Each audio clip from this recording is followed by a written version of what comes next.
Kozhikode beach government general ആശുപത്രിയിൽ ചികിത്സയ്ക്കെത്തിയ പെൺകുട്ടി ലൈംഗികാതിക്രമത്തിനിരയായി. ആശുപത്രിയിലെ ഫിസിയോതെറാപ്പിസ്റ്റായ തിരുവനന്തപുരം സ്വദേശി മഹേന്ദ്രൻ ലൈംഗികാതിക്രമം നടത്തിയെന്നാണ് പെൺകുട്ടിയുടെ പരാതി. മഹേന്ദ്രനെ അന്വേഷണ വിധേയമായി സസ്പെൻഡ് ചെയ്തു എന്ന് ആരോഗ്യവകുപ്പ് മന്ത്രി വീണ ജോർജ് മീഡിയ വണ്ണോട് പറഞ്ഞു. ഒളിയിൽ പോയ പ്രതിക്ക് വേണ്ടി വെള്ളയിൽ പോലീസ് അന്വേഷണം തുടങ്ങി.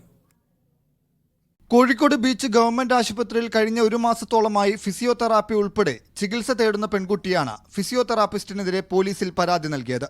കഴിഞ്ഞ ബുധനാഴ്ചയാണ് പരാതിക്ക് ആധാരമായ സംഭവം. സ്ഥിരമായി വനിതാ ആരോഗ്യ പ്രവർത്തകയാണ് പെൺകുട്ടിക്ക് വേണ്ട ചികിത്സ നൽകിയിരുന്നത്. ബുധനാഴ്ച ചികിത്സ തേടിയ സമയത്ത് ആശുപത്രിയിലെ ഫിസിയോതെറാപ്പിസ്റ്റായ മഹേന്ദ്രനാണ് പെൺകുട്ടിക്ക് തെറാപ്പി നൽകിയത്. ചികിത്സയ്ക്കിടെ മഹേന്ദ്രൻ ലൈംഗികാതിക്രമം നടത്തിയെന്നാണ് പെൺകുട്ടിയുടെ പരാതി. ഇന്നലെ വീണ്ടും ആശുപത്രിയിലെത്തിയ പെൺകുട്ടി ആരോഗ്യ പ്രവർത്തകരെയും ആശുപത്രി അധികൃതരെയും വിവരമറിയിച്ചു.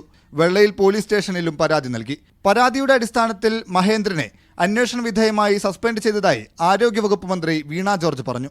വിത്ത് ഇമ്മീഡിയറ്റ് ഇഫക്റ്റ് സസ്പെൻഡ് ചെയ്യാൻ പറഞ്ഞിട്ടുണ്ട്. അന്വേഷണ വിധേയമായി സസ്പെൻഡ് ചെയ്യും. പെൺകുട്ടികൾക്കും സ്ത്രീകൾക്കും എതിരെ അതിക്രമം നടത്തുന്ന ഒരാൾ സർവീസ് വേണ്ട. അത് ടെർമിനേറ്റ് ചെയ്യുന്ന നടപടികൾ തന്നെ സ്വീകരിക്കാം, നിയമപരമായി തന്നെ. കേസിൽ പ്രതി മഹേന്ദ്രൻ ഒളിവിലാണെന്നും ഇയാളെ കണ്ടെത്താനുള്ള ശ്രമം തുടരുകയാണെന്നും വെള്ളയിൽ പോലീസ് പറഞ്ഞു. ഒരു മാസം മുമ്പാണ് മഹേന്ദ്രൻ ബീച്ച് ആശുപത്രിയിൽ ഫിസിയോതെറാപ്പിസ്റ്റായി ജോലിക്ക് പ്രവേശിച്ചത്. മീഡിയ 1 കോഴിക്കോട്.